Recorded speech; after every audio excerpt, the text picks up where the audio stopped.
Kapilan dapat i-anunsyo ing alang klase. Yan ang apisabihan king Ciudad Angeles king pamanimuna ng Mayor John Lasatin at reng eskwela. Ay ni-report ng Patricia Mamang. Nanupining tutokyan na regulasyon o guidelines king pamag-anunsyong class suspensions.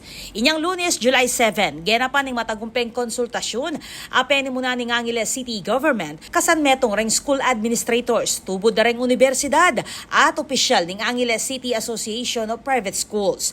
King pamanimuna ng Mayor John Lazatin, apisabyan ning polisiya king pamag-anunsyong class suspension. Kabang sisiguraduan na masisira ang academic calendar ng Department of Education o DepEd at ning higher education institutions.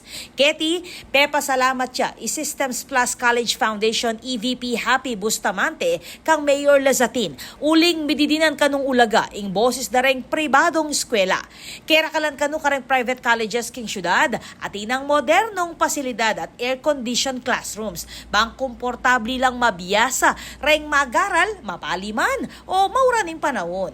Dagdag na pa ning school official, maulagang mididinan lang upaya o kalayaan ren private school la magdesisyon dikil king suspension ning klase bang apanatili ing kalidad ning edukasyon.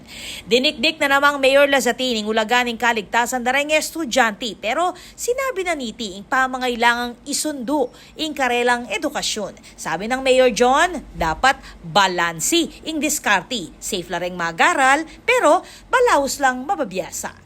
Tinagunla naman king meeting reng opisyalis iba't king Angeles City Disaster Risk Reduction and Management Office at City Information Office. Ako po, Patricia Mamangon para king News Force Pampanga.